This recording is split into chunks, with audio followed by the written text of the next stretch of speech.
Welcome to the PricePlow podcast.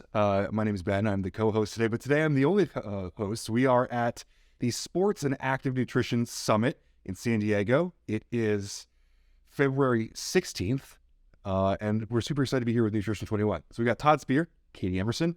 If you guys remember from the Supply Side podcast, we had the same, except Mike was with us. So I'm expecting a little bit of a continuation from that talk because we kind of talk about a lot of the similar things, but mostly going to be talking about some of the topics that you talked about today. So welcome back to the podcast. Thank you. Thanks for having us. I guess we were so good you wanted us to come back twice. Yeah, Mike, Todd and I were joking about this. Was like we always have good discussions. Like we always have fun, and we were kind of like, what are we going to talk about? I know you wanted to have like a call to like just make sure we're on the same page. Yeah. Todd and I were like, we're gonna have fun with it. We're gonna have a good one. We always have a good time, and it always ends up being good content. So. I always like to say wing it about the thing they absolutely should not wing. When we did that online thing, I told Bound, I'm just going to wing it. He was like, please don't wing it. Yeah, he really freaked out. And then I told him, I was like, no, that's what I do too. And he was like, you do? I'm like, yeah, I mean, you know the content well enough. And, you can't prepare for the random questions that get thrown at you. So you might as well. This is what we do every day. Yeah. You have your sales calls, you do your research and development. And I literally do this every day. So how bad could it possibly go is my thought. Exactly. Today you presented. You had a really cool, actually, with a lot of your presentations, I already kind of know what you're going to be talking about. But today was really different with yours. And I really enjoyed it. So I want to talk about it. Maybe we could start off by talking about, where it kind of came from and what the topic was kind of intended for. Yeah. So normally the presentations, we try to do 50-50, meaning 50% nutrition, 21 ingredients, science, and then 50% what's going on in the market and trends and just in this space in the industry in general. And I noticed some feedback from when I did the Coffee with Katie series. I did something similar and people really liked the part where it didn't feel like a sales pitch. And because I'm not on the sales team, I'm not particularly good at that. So I can do the science, but because we didn't have any new science this year, I was like, why don't we give them something useful, something that they can take away going, oh, wow, I learned something new. Nutrition21 taught me. So I approached it from that angle for this year. And since last year's topic was sports nutrition is changing into active nutrition, you've got the esports, you've got collegiate athletes, and then you've got your everyday gym goers, CrossFit versus, just Joe Schmo. So how do those products translate to those demographics? How are they different? How do you formulate for those? And so I just kind of took that approach and cool. Yeah.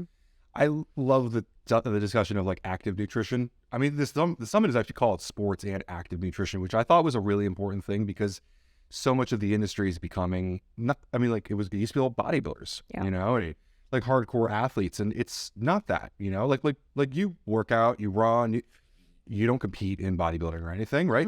Mm-hmm. And it's just that's becoming so much of who we speak to so often. Yeah.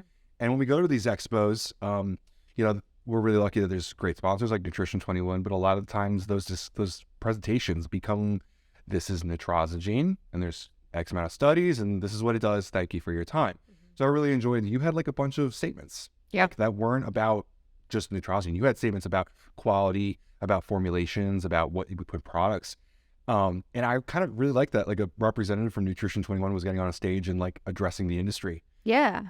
Because I think with a lot of those kinds of presentations, it just becomes a sales pitch. And it's kind of what we expect, but we're talking about trends in the industry. So why not have someone who has had trending ingredients over the last couple of years talk about what they saw?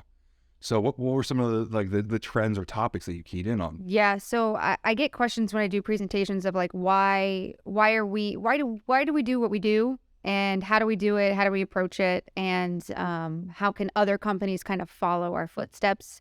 And I think the reason why Nutrition21 stands out is because, one, the science, obviously, but we try to do everything by the gold standard, whether that's meeting quality, doing quality testing, doing safety tox screenings on a preclinical in vitro. We cover our basis with that. But then we also go the extra yard of efficacy studies, and not just one. So a lot of products out there will go, oh, well, we did a double-blind study too. And it's like, okay, well, in the science community, it needs to be replicable. it needs to be validated. So you need to repeat that study using the same measures, but also different measures. So I was also explaining, for the consumer basis, it's nice to have the science. It's nice to have research, but you got to keep going with it, and you can't just have one. But overall, I just really wanted people to understand that, like, we're here to, like, help too. We're not here just to sell a product. Like, we're in this industry because we believe in it and because we want to make it better. So I wanted that to come across in my messaging, like, hey, you have any formulation questions? Like, we got you. Your success is our success at the end of the day. We don't sell directly to the consumer. So that's why I presented in the presentation final products that, you helped me with that, choosing all different kinds of brands and people to highlight throughout the presentation. It was kind of funny. I had a conversation with somebody the other day, and just yesterday, and I don't exactly know why I said it, but I mentioned, like, oh, I actually did 2 formulas recently for a customer, and I made comments on a 3rd formula for a customer, and he was like, wait, you do formulation services for free? I was like, no, you're missing the point. I'm like, that's not my job, but we're knowledgeable people, and we are happy to help you. Yeah, it's funny because I talk a lot about Todd in regards to sports nutrition, and that's kind of changing in terms of, like we're saying, active nutrition. Right. There's a lot more out there, and there's a lot of different ways you can take that formulation. I think that, you and I talk about formulas a lot. It's probably one of the main things that we talk about in general, but there's more to sports nutrition than just hardcore formulas. And that slide that you're talking about where there were different formulas, I remember I looked at Todd, and we didn't talk because we were in a presentation, but I remember kind of like looking at it and thinking, those are like, I think there were like 5 different, really different brands. It was like Ghost, Advanced GG, it was like a lifestyle product. I think there's a more like hardcore brand on there. There's a lot of different companies right now that are enjoying Nitrosg, New Level, and it fits in so many different ways. Right. And that's the thing too. Like, you can have one ingredient, and it's not just that one ingredient. It's a group of ingredients, and how you formulate it for your target audience can go in those different directions. So like you said, one is geared towards maybe more muscle pump bodybuilding, and then the other one's like, oh, just your average gym goer. It's still our ingredient in both those products, but they have little differences. Yeah, I mean, it's the overall function of our ingredient is blood flow, focus, pump, right? But the average person going to the gym necessarily isn't chasing pump, but you have the stim-free energy claims. There's aspects of it to appeal to a very broad number of people. It's kind of comes down to, what do you combine it with that makes it either a hardcore product or something for, dads like me. Yeah. And we had a discussion about this because we talked about PreRace. Yeah. Nitrosg. And I was like, I'm going to get questions, because for a long time there was this whole idea that endurance sports don't want pump. Yep. Don't want beta-alanine. Right. But Nitrosg kind of works really well in there. I'm a cyclist. I can't say that I've ever experienced pump riding a bike, but there's sure as a heck of a lot of blood flow going on in my legs, right?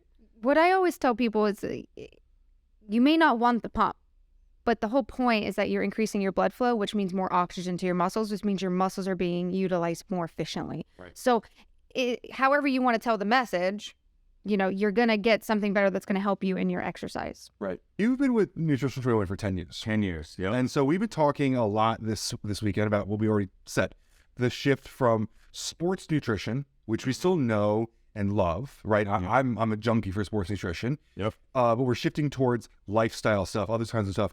What kind of shifts have you seen while working at Nutrition21 and that kind of stuff? Well, I mean, exactly what you just said. 10 years ago, it was very much you're chasing bodybuilder brands, right? And I think that there were some savvy companies that recognized it's not just this 1 or 2% of the population that go to the gym, and build and lift heavy and, true bodybuilders, I should say. It's this broader thing. And at the time we were kind of talking about anybody who's, going to the gym, getting on their bike, just kind of trying to be active, the so-called weekend warriors.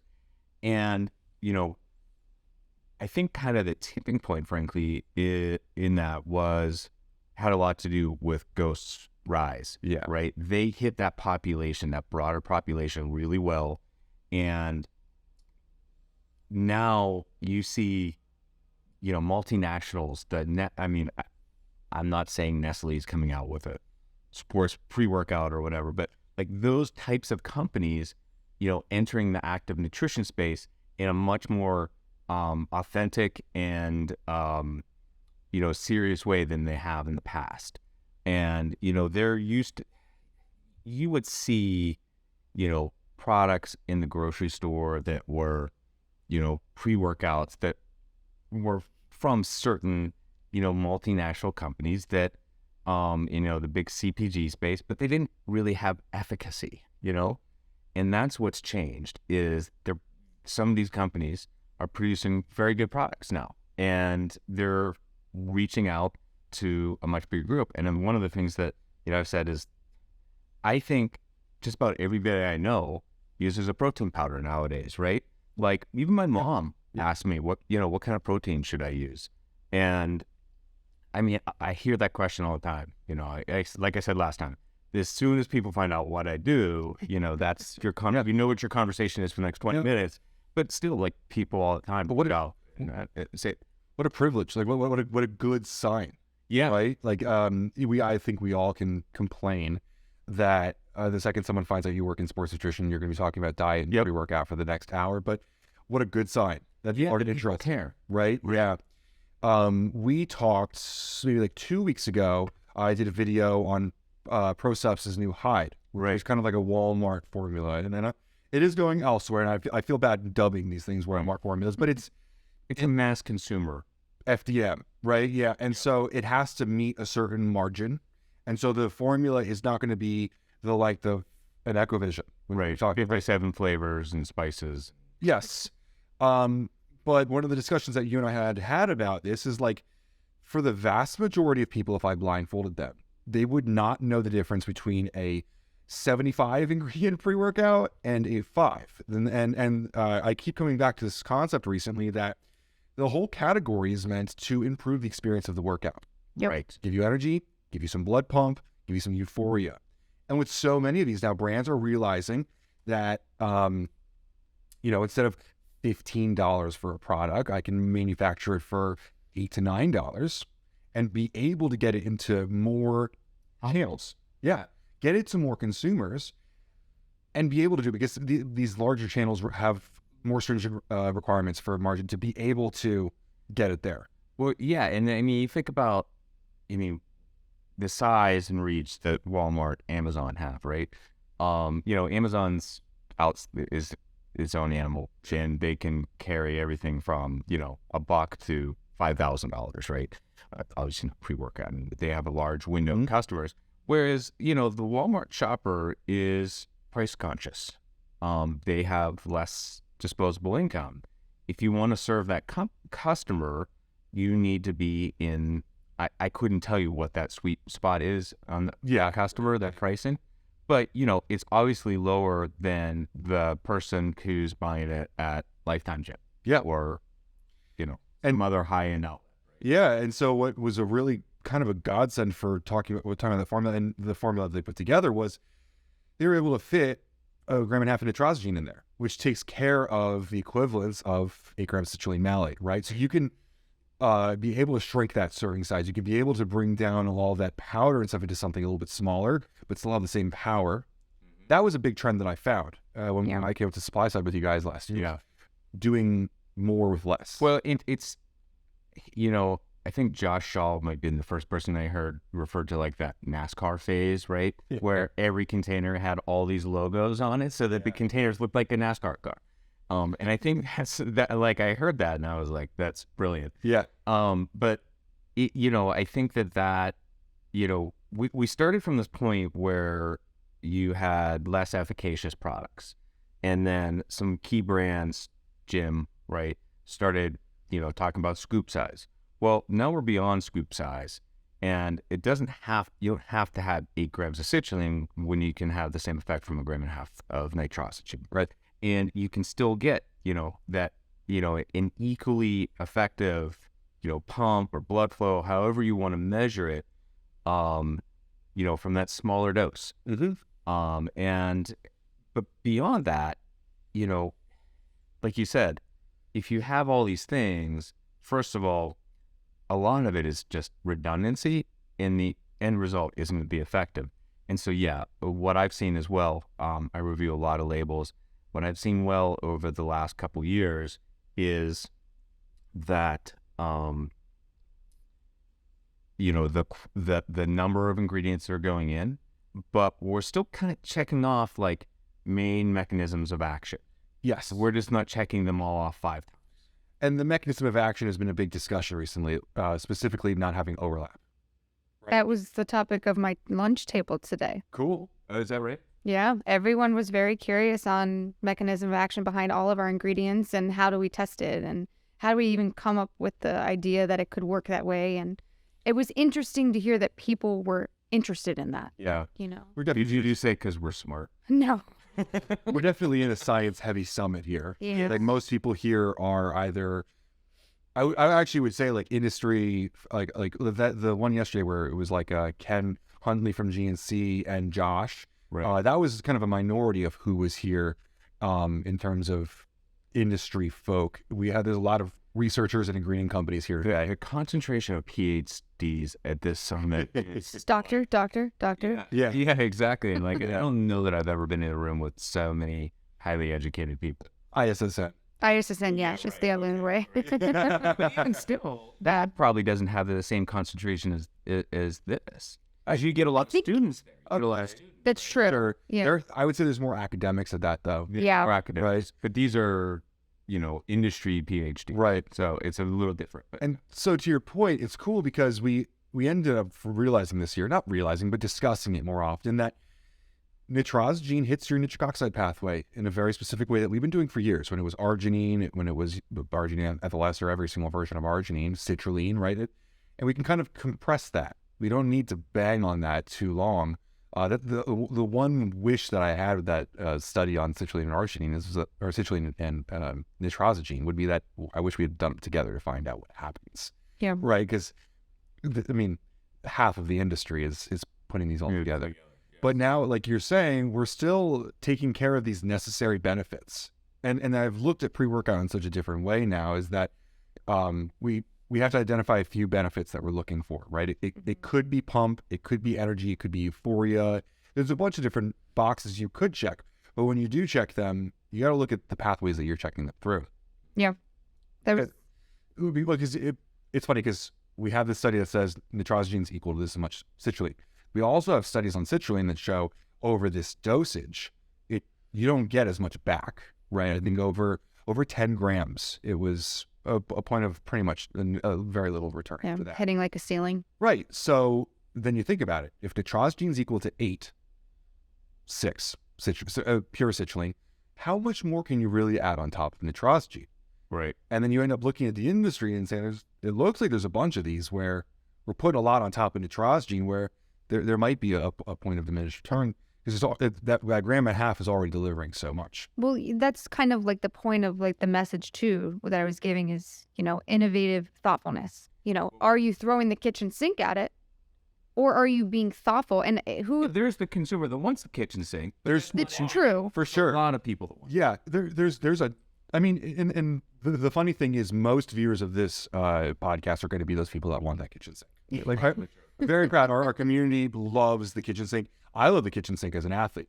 When you're spending $39.99 on a product, I don't really mind spending like an extra $5 to make sure that like my cup is overflowing, right?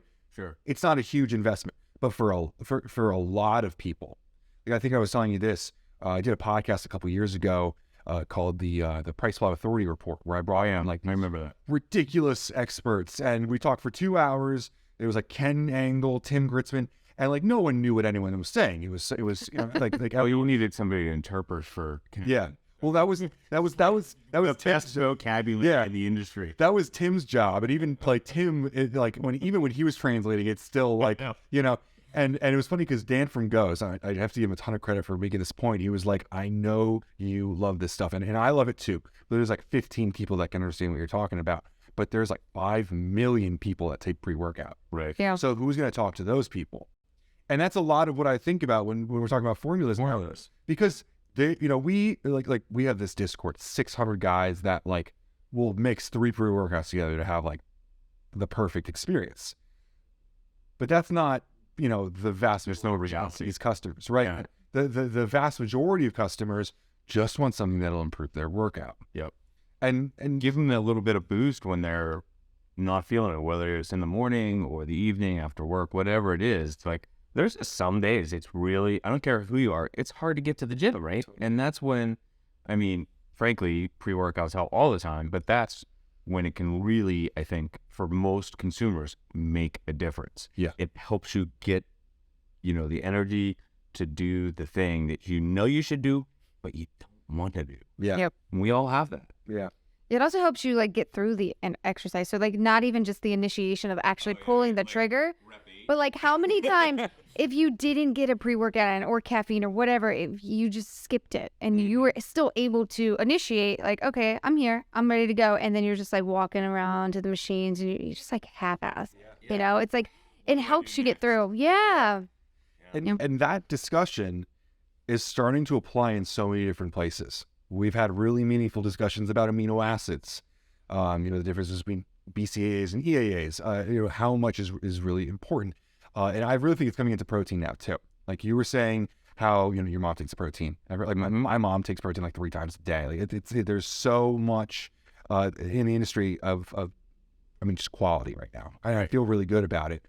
But Velositol, I've been seeing more and more. Yeah. Which I'm excited about because it's been around for a little bit. It's on that Howard Stern commercial or that radio Nutrisystem. was on Nutrisystem. And then Howard Stern was talking, Yeah. like, called it out by How name. cool. Like, Howard Stern. Like, you asked me last week or the week before this day, what are the chances of Howard Stern ever talking about one of your ingredients? I would be like 0. What's wrong with you? Right. But yeah. And then it became like, like a household. I would have thought like nitrosamine for a different kind of blood flow or something. Yeah. Like non-velocitol. Oh yeah. Right? Like, yeah, if you had asked me, I would have thought anything with velositol. Yeah. Very, very cool ingredient. Our last podcast that we did together, we kind of pontificated for a while about the other benefits of velositol and how, like the early adaptations and stuff, but we're starting to see more proteins with it. What's interesting is I've been much more consistent with my protein powder usage, as had my wife, and with that additional, been more consistent with Velositol. Mm-hmm. And I really, it's interesting. Like previously, I had taken it on. I gotta watch how I say this so I don't, create a bleep out moment, but or make any claims. But when you're already taking it kind of occasionally, the experience is really different than when you're taking it regularly. And I really think, this is not one of our claims, but I think it's helped a lot with my weight loss recently. Like that's been a big feature goal for me. Okay. Well, Velositol is Chromax. Yeah. You've got some Chromax in there, so you got some craving. This is like the nitrosamine and new level discussion, right? Like there's some bleed over between them. Are you guys familiar with Glaxon's Protos? I've seen it, but I haven't tried it. Was that your presentation? I know I've seen it. I And I don't mean like familiarizing like whether or not you've seen that it exists, but like it's a complicated product. It's a very complicated. Right? It was formulated. I'm saying it's on Nutrition21, so you can't bleed me out for this one. It was formulated in a very similar way to like a Similac. It's supposed to be like a well-rounded milk that is closer to an experience for babies, right? Right. And it's supposed to contain a lot of more nutrition than, honestly, whey protein isolate has for a long time been here's just mass protein, 25 grams of protein. It's great source as whey. Whey is one of the best proteins you get, but they took it to the next step. And we've had premium proteins for a couple of years now. There's been a bunch of stabs at the expensive protein with more benefits. And a lot of those ingredients have kind of sizzled away. Velositol is the one that sticks around, which I think is quite interesting because it's not a super tangible benefit.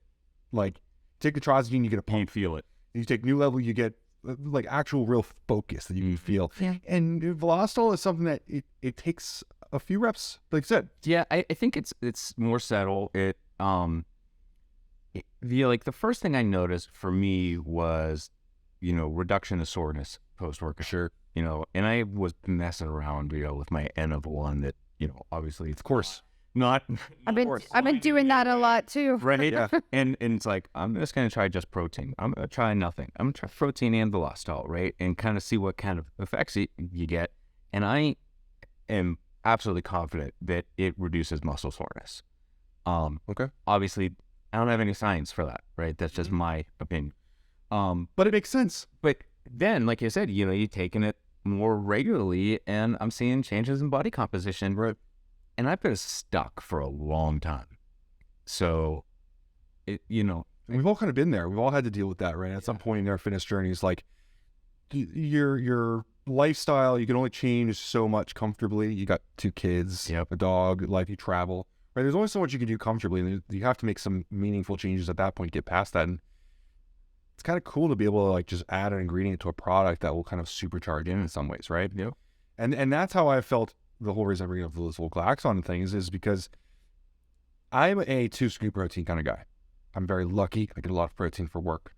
And I've been a large. When's the last time you purchased? That's a great question. I've said this a few times. Almost all of my health supplements I purchase myself. And this is like a big thing. If I know a lot of people see like my posts and they're like, man, you get so much stuff. Oh, The wall behind you. Yeah. I constantly. I mean, I try to use the product in a fun way in the content, but I think this is the only shirt I've seen you on in 2 years that you was it a graphic? Yeah. Yeah, that's a huge problem. Like You told me about that. that's a huge problem for me is having so many supplement shirts. And so it's funny because where was I going with this? Sorry. Oh, protein. I've taken so much protein, and I'm usually a 50-gram kind of guy, just because Yep. I've been as heavy as 280 pounds, a little over that, and that's a lot of. I have to keep a lot of protein in me to keep up that kind of muscle mass, right? And so 50 grams has always been kind of like just easy because I have so much of it, and to me, like a 50-gram protein meal is kind of standard. With Glaxon's Protos, I take 25 grams, and I treat it the same as if I was taking 50 grams. And like you were saying, over time, I've recovered better. It's much easier to deal with the soreness, and I don't want to say it's equivalent to 50 grams or anything, any kind of claim like that, but I get more out of less. Well, I think part of the things that makes that product, so outstanding is that it is this blended protein. I think there's some isolated, there's WPC for sure, there's milk protein, right? I think there's even casein in it. So you have a longer, if you look at protein timing, right, it kind of is a product that you take a scoop once and you get, those multiple protein timing feeds because you have different digestibilities with times to digestion. I personally really like the blended proteins. I know for a long time, I took just WPI, and, there are some people who were like, WPI is it, everything else is junk. I think they're mistaken. Well, I mean, there is value to WPI, don't get me wrong. I'm agreeing with you because with the macro counting craze, with the obsession with just protein overall, and especially with isolate. There was an obsession with isolate for a while because it's lactose free. I understand, because for so long it was count your macros, get your protein in, yada, yada, yada. And eventually, and I think a lot of people have come to this realization, and usually it's a lot of athletes that eventually have like that hindsight is 20/20, is that there's a lot more to life than just the macronutrients. There's also micronutrients involved, and concentrates, milk proteins, caseins bring a lot of other things, immunoglobulins, a lot of other stuff, maybe some growth factors. It's the controversial thing, whether or not that's bioavailable, but there's more to it, right? Yep. And I get it, because for the longest time, he was like, I need 250 grams of protein a day. And that is what matters. But the sources that it comes from bring a lot of other benefits as well. And I think that Velositol is really fitting in there really well. Yeah. It's standing the test of time. It's kind of one of those things. So Chromax and Velositol are very similar in their kind of mechanisms and I mean their composition as well. we talk a lot about Velositol, but in terms of Chromax, has there been anything to talk about there? I mean, Chromax for a long time has been kind of a workhorse in Nutrition21. I bet.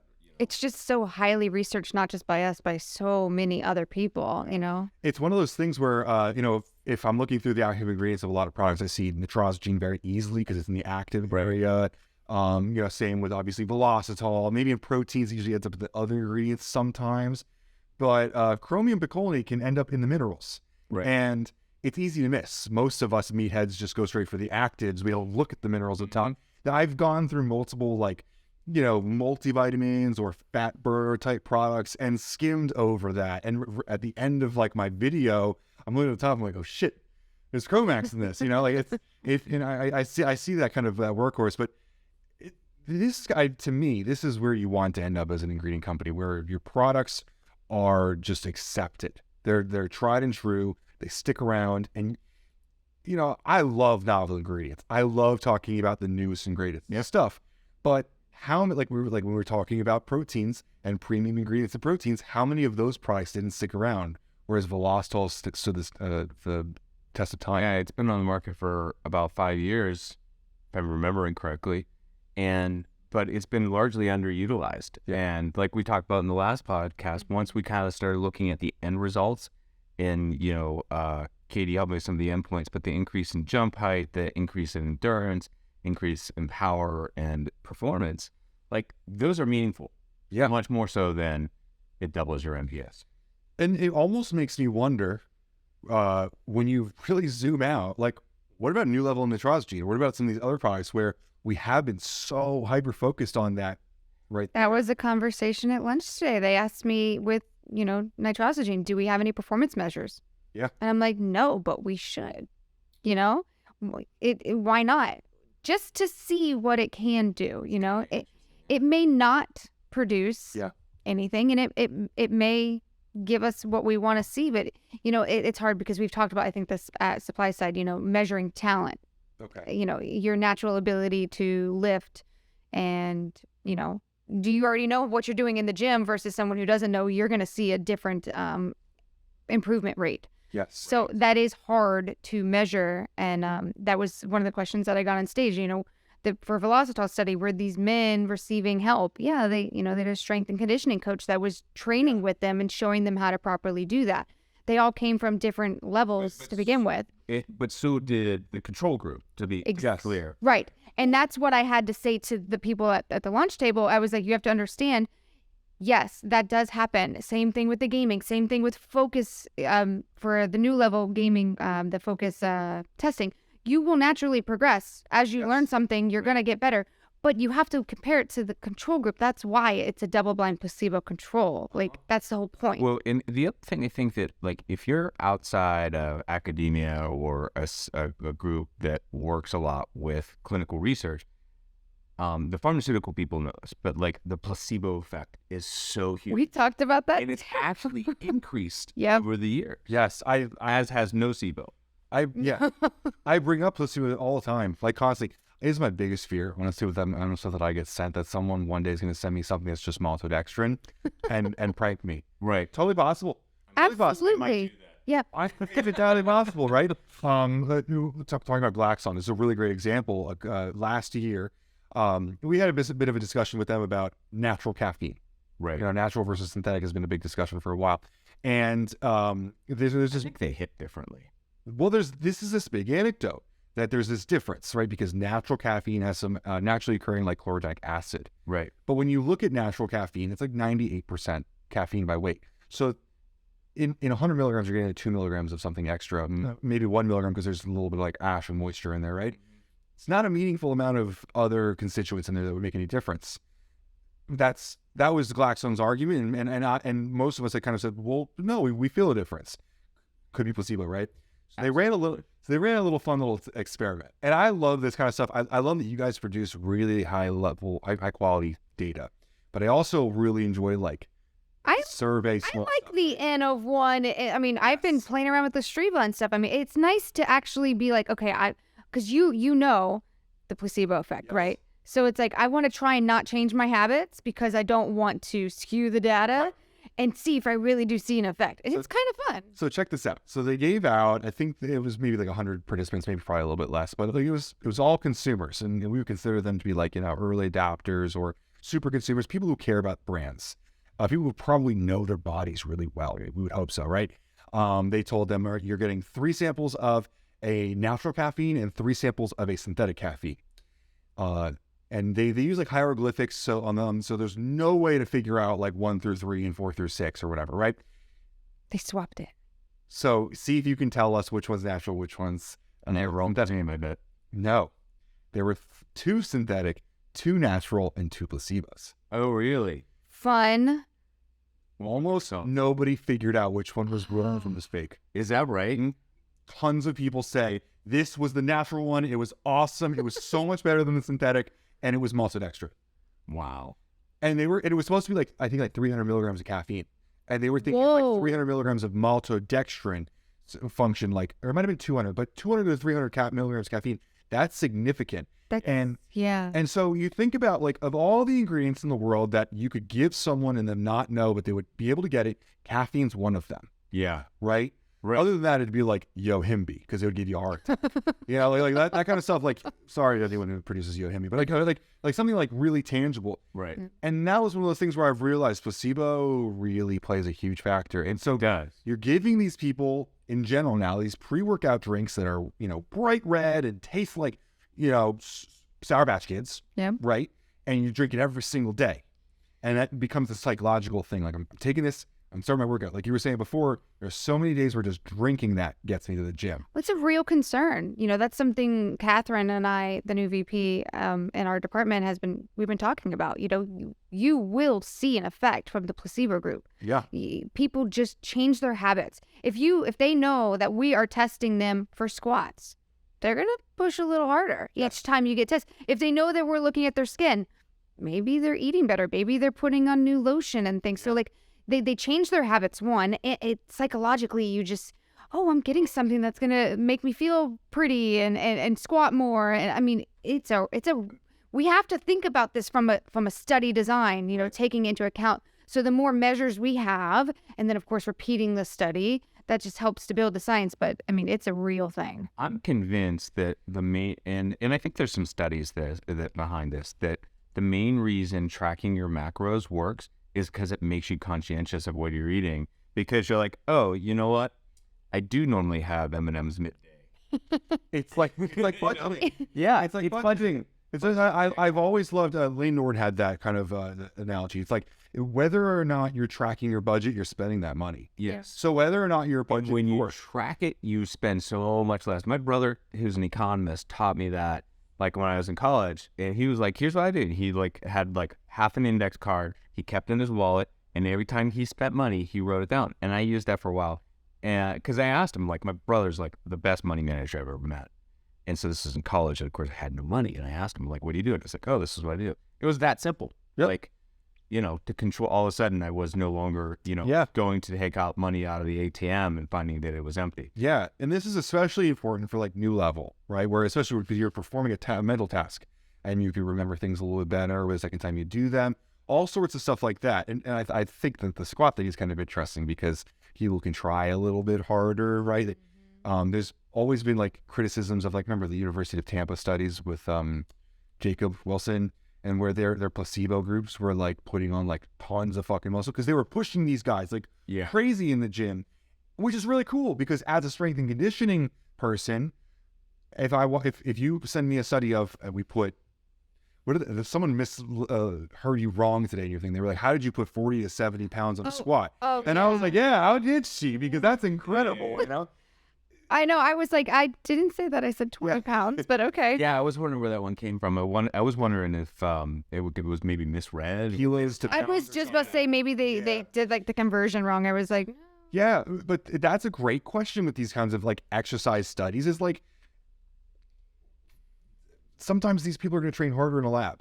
Yes. I was talking with Ralph Yeager about a study that he did. He always had his people train in a group because it becomes a community and they push each other. Yeah, and there's so much that you have to replicate that, right? Your consumer needs to be able to take that product and say, like, this will work for me. For a long time when I would work out, I only ever worked out with a trainer, even though, you know, it was like $80 a session, you know, a couple $100 a week. But then I was accountable to somebody other than myself. I'm like, I made this appointment with Josh. I'm going to go show up. Otherwise, it's cost me $80 and I'm not getting anything for it. But more than that, it was like, I didn't want to be rude to my trainer and like not show up. Oh, yeah. Right? Like, even though I knew I was going to pay him anyhow. Right? Oh, yeah. But just the fact, you know, and you talk about like find a workout partner, you know, it helps with accountability. Try it. It really makes a difference. Seriously, it absolutely does. And it's a gripe with some studies, because when the placebo group is putting on more muscle than an average person would, then it makes you wonder, like, you know, how much can I really trust this? But we have to be able to replicate these like a real life scenario when we're talking about this, because it's cool to see, you know, what the best amount of, you know, muscle we can put on someone or whatever is, but like these ingredients are going to be taken mostly by average people. Well, I'm glad you said that, because that's actually something we've been talking about. Nowadays, what is an average person? Great question. And that's Kind of concerning. that was Right. an interesting thing too when we started, you know, 10 years ago when we started doing the studies on nitrosogene. The push was very much, you know, we want trained young athletes, but that's not the main user. Yep. Yeah, and you start to think about who's the average user of pre-workout now. Active nutrition, right? A real bookend here. Well, sorry, I didn't mean to cut you off, but like, think about going to the Olympia and the Arnold, the people who, you know, I assume that a lot of those people, even like, have you ever been? There's a surprising number of very out of shape people that are a big fan Really? of bodybuilding. I suspect a lot of those people are actually doing some level of training and exercising, and they're standing in line to get, you know, samples and stuff. And I don't think they're getting samples for no reason. Like, it tells me that they're doing it, right? Yeah. So there are a lot of out of shape people who, you know, are participating in exercise, in sports, and trying, not even necessarily maybe trying to get in better shape or lose weight. They just, you know, want to do it. They want to be healthy. Like, they get the same benefits of, you know, I got from my 5K this morning, right? Right. So then you kind of wonder, like, well, what's the difference between a fit person and an not fit person? Like maybe insulin sensitivity, you know, like the environment that you're putting that into, the gut microbiome could be vastly different. The absorption of nitrosogene could be different, right? There's a lot of things to consider, but for the main point is kind of like, well, this study says I'm trying to put 20 pounds on my squat. Like, how replicable really is that for a lot of people? I think it might be a little bit more lying in like, where did they start? Where did they end? Right? Like what are other ways that we can interpret this data? 20 pounds on your squat sounds incredible. I squat 727 pounds. I'm not putting 20 pounds on because of Velositol, right? I'm already at a top end. You're in a point where putting one more pound on Yes. is a huge increase. 100%. Yeah. You wouldn't have gotten past the inclusion-exclusion criteria. but like, I would love to know because if it was an average of 20 pounds, where did it start? Where did it go to? Right? Because What was the range? Yeah. Yeah. Because it's possible that other people would have been under the range, right? Because average consumer, whatever the question was like, the average guy in the gym probably squats 185. You know, like a plate and a half. I think you could pretty honestly say, you know, and I do like 250. Yeah, right? Yeah. Or we talk about deadlift a lot. Yeah, with you. Like or, I'm sorry, that's what I was thinking was deadlift. Yeah. When you said 250, I don't squat 250. No. Sorry. It's like, that's impressive. Totally possible. Yeah. But there's possibility that these people are under, because when you say trained athlete, like, I love to hear that someone's studying trained athletes, because I like extreme. I like to know what can this. Well, it's much harder to move the needle in a trained athlete than an untrained. So much harder. Yes, 100%. But again, who is the intended consumer? Yeah. Right. Especially when we're talking about, like, the nitrosogene really works in these consumers that are buying abbreviated formulas or concentrated formulas from Walmart. Those are going to be general population people who just want a little bit. Mm-hmm. What are they doing? It's very interesting to me. Like, what is that going to mean? Yeah, and that's kind of the discussion, the talk, not just with me. I think a lot of people talked about it, was, you know, creating the science that translates to your people that you're marketing your product to, you know, testing it in that healthy population. defining healthy population isn't necessarily what it was 10 years ago, you know, through the pandemic and, you know, the obesity epidemic too. You know, your average, if you look at the average normal individual, are they considered healthy? Yeah. I don't know. Well, that's a big conversation right now is, can you be, you know, overweight or obese and still be healthy? That's not something I'm prepared to That's a touchy subject. I'm not getting into that. touchy subject. Yeah. I mean, it comes down to how you define health, right? Yeah. Absolutely. Blood markers, right, would be where I would go. That seems like a fair starting point. Right? It would be a fair starting point, but a lot of the issues that arise from obesity may not show right away. Inflammatory markers, right? You might have to join obese for it. Yes. Organ stress. I always hear that, oh, my blood work's great. Great. What kind of medications are you on to control your blood work? Or how long have you been obese for those things to be impacted? Yeah. Right? Cartilage. You know, if you're overweight, have you examined your cartilage that's like slowly declining due to weight? You know, that's something people don't even think about, and that directly affects your health. How about the incidence of snoring and sleep apnea? Oh, Through the roof. With Sleep apnea is the silent killer. yep. Yeah. Right? Blood pressure goes up. Tons of stuff goes wrong. I had sleep apnea. I think carbon monoxide is the silent killer, by the way. Well, that's what the advertisements were. No, I'm like, what? I guess don't remember that. I know what you're talking about. I know what you're talking about because you don't know it's silent killer. I know what you're talking about, but it's blood pressure. Which your sleep apnea drives blood pressure. I had sleep apnea for probably 5 years. I beat it this year. Did you? I don't use a CPAP anymore. If you notice, I didn't have to try. Is it because your body mass went down? I lost weight. I lost weight. That's Amazing. one of the things that's pushing me is that I snore, and my dentist is one of my best friends, found this therapy where you use lasers to regenerate the collagen, and it's really helped a lot. But it's also pretty expensive. Oh, I bet. Doing it every 6 months. Yeah. And It's all about this. Yeah. Like neck mass. I used to have a 20-inch neck. Yeah. Not a 19. And also just just mass in your body as well. Well, I remember my trainer telling me, like, he's, very fit guy, he's competitive bodybuilder. But when he started getting really serious and started getting into competition, and his body mass went down, or his fat mass went way down, he started snoring. Yeah. Like, he was like, yeah, my girlfriend moved into the other room. Yeah. Serious concern. Yeah.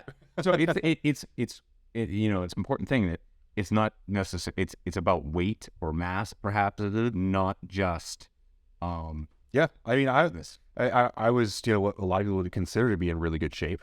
But Well, how many bodybuilders actually are obese on a BMI? Oh yeah, you can't use BMI. I'm still. We talked about that Yeah. in COVID, right? When you could be obese. Yeah. They get the thing faster. I was like, man, every bodybuilder in America just got lucky.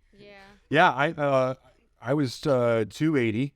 Right. I was morbidly obese. Even at 250 now, I'm still technically well over it. BMI, I do think actually. It's an outdated tool that just should not be used. It was never meant to be used on any Right. Yes, and I also do think for average individuals that don't train, sedentary folk, it's pretty accurate. It probably is, yeah. But you can't unless you're going to go dump everyone in a DEXA scan. I was going to say, it's probably better to Sedentary. position, but that's a lot harder to ascertain. Yeah. So, we'll round it out on just about an hour here. Okay. So I don't know how much how much else you guys have. We talked about your presentation. I had a lot from that. Yeah. Was there anything we missed on that we wanted to touch on? The only thing I thought that I think was important for people to understand was the cross categories. Because that would tend to be a topic that Rob brought up, Chad brought up.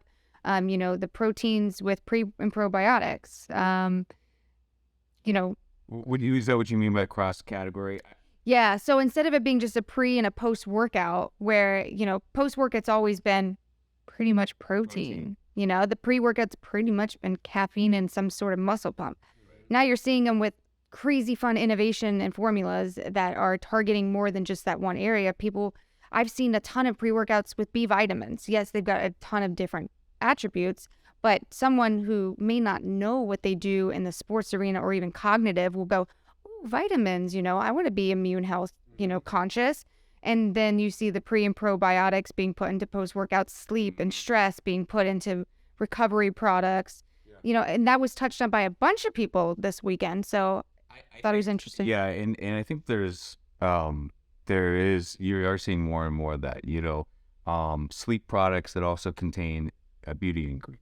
Yeah. Oh, yeah. That brings up a really good point, because we talk about Lustriva and people are like, oh, yeah, we put it with collagen. And I'm like, oh, yeah. I mean, that can go in that could go in two separate categories depending on how you market it. And hyaluronic acid. There's a lot of, well, I mean, this is the basis of creating products. Like originally, there was probably a stimulant that became a part of a pre-workout, right? And why don't we pump with this, right? And so there's a lot of different things that go together. I mean, look at Ghost Glow. It's a good option for this, like with Lustriva, that kind of category of just things working. There's a Ghost Glow? Did you just make that up? No. For a couple years. It's like a beauty product. Yeah. Oh, Dan, send me some. Which should. It should. It doesn't have Lustriva, but it should. Well, we don't talk about Lustriva very much. I never know what the plans are with it. Lustriva is a great product. Here's the thing I always say about it. Like, it's not something you think of as sports nutrition, but for the vast majority of people, fitness also contains a vanity aspect. Yes, 100%. We all want to look better. Like a lot of people, part of staying fit is not just about being healthy, but feeling good about how they look. Yeah. So I think for sports brands, why don't you have, a hair skin product? Why don't you, have, I mean, like, as far as anything, you got Ghost Glow and you got Alani Nu, right? Yeah, but look at those two active nutrition brands that realized that their consumers had a need. Yep. And they're already shopping with them. Yep. Why don't we give them something in our brand, meeting our goals and the things that we want to bring to our consumers, whether it's quality, commitments, or whatever, have them buy from us instead of going to some other brand. Yeah. Right. There's a million vanity brands out there, right? Like Ulta sells supplements now. Yeah. Yeah. But Fora has supplements. Right. But if Ghost is, I don't know how much percentage women they are, they're coming to them for their pre-workout and protein. Why not add to the cart? Well, without naming any brands, I've seen Lustriva go into hydration. They're throwing it in there, and I'm like, well, why not? I mean, again, it's part of the sports nutrition, and it goes with the vanity. I mean, hydration is key for skin health. Yeah, that's skin elasticity has a ton to do with hydration. Yes, absolutely. I mean, hyaluronic acid itself is a hydrating ingredient. Like that's what it's a lubricant. Makes sense. Yeah. Yeah, absolutely. So that's been like a topic that we've been, discussing, is like, it's not just beauty. The lines are being crossed over more and more. Part of like the active nutrition, like we started talking about. You started out with this core consumer, it became bigger, and now it's this active nutrition, and that's where things really cross over. And I was just talking to a friend that was a contract manufacturer, and she was like, we're talking about whether or not she wanted to pursue sports customers. And I was like, you already do natural so well. Why aren't you looking at like the brands that are crossing over, the plant proteins, like Nature-Aid, great brand that doesn't really do a sports brand per se, but they are doing proteins, right? Mm-hmm. That I was like, instead of like coming, trying to cater to hardcore sports brands, just take that crossover. Yeah, exactly. Hit a different demographic, but still you kind of get a little bit of both. Yeah, exactly. Yeah. Your consumer has a life outside of the gym. Absolutely. And they're already making you a part of their life. Well, and for the brands that aren't doing sports nutrition, they're just doing general wellness, they're going to, look, if you're taking a bunch of supplements for your health, there's a pretty good chance you're going to the gym. Yeah. So why aren't you making a protein or pre-workout or something for that? 100%. Yep. It makes sense. Yeah. And I mean, fitness is probably at an all-time high right now. Absolutely. And I think the pandemic made it even more so, right? We all became aware of, oh, geez, that extra 10 pounds I'm carrying, that makes it more likely that I'm going to die from, this new terrible disease. Or really anything, too. Right. Right? Like, I think a lot of people realized like I gotta kick into high gear. You were talking before about how like fitness usually has a bit of a vanity aspect to it, but for me, I was so keyed in on my goals in fitness wise that like I lost meaning of what fitness is of health. Right. And I eventually realized like I have been so crazy about how much I can squat, bench, and deadlift that I forgot that fitness is supposed to make me live longer. Yeah. And right now I'm not sure that it's doing that for me. I might be doing the opposite. You know what I mean? You can definitely overdo it. Yeah. Yeah. Look at the number of bodybuilders that, you know, end up going down the route of, you know, anabolics and Abuse on the bodies. yeah. You know, like I think there's a lot of things that we can. I think there's a lot of ways, a lot of tools or whatever that you can take in a good direction. You can absolutely take in a bad direction. Yeah. Too much of a good thing will kill you, right? The old, Yeah. Except the trials.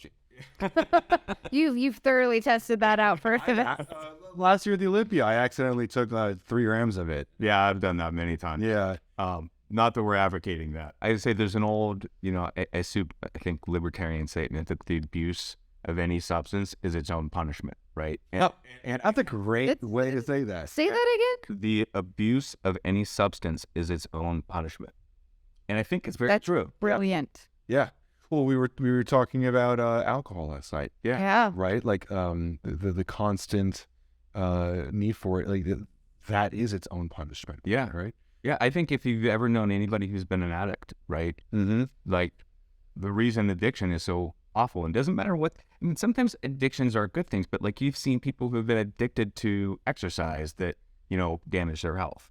Well, yeah. Damage relationships, damage their financial Social media. situation. Like that was a realization for me. Like social media has driven the growth of our brand, but I overdid it for a long time. Yeah, right. I absolutely struggle with. You know, I mean, it's so easy to just go.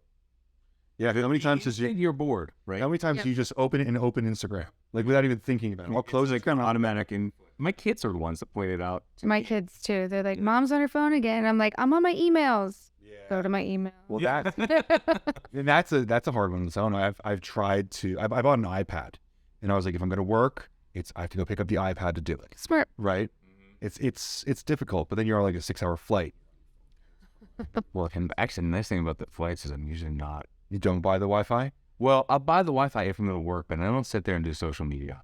I try not to buy the Wi-Fi so I get some time off of work or social media. Mostly, I'm also a little bit paranoid about like what people are saying on my screen and stuff. So a lot of times I've just kind of started just watching a movie. After Joe mentioned that to me, I didn't think about that, and I was like, oh, I would be making presentations and working on slide decks, and I was like, it's difficult. You know, watch a movie. Look though, like when I'm around other people who have screens out, I'm like, no, it's hard. It's a movie and you don't have sound. I'm like, what? Yeah. The lady next to me on the way here was watching How to Lose a Guy in 10 Days, and I was like, I love that movie.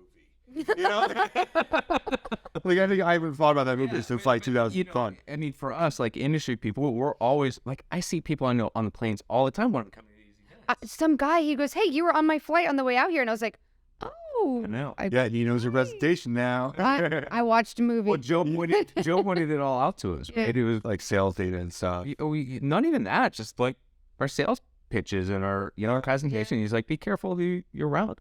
Yeah, he's always encouraged us. Like, try not to do work on the plane. Use that as your downtime. I think, one, it's very healthy, right? Because you can work 24/7 and never run out of time. Never run out of work. Yeah. So, anyhow, we're dragging the sucker out. We are, but it's always good talking with you guys. I wasn't worried about having enough to talk about. Yeah. So, all right. Well, then I guess we'll say it's been great doing these shows. These shows are always fun with you guys. So, if you're checking out Nutrition21, I'll have them tagged in the description and everything, but I think it's at Nutrition21 LLC. Yeah. So cool. Awesome. Well, thank you guys so much for being back on the podcast. Thank you for having us on. Yeah. Yeah.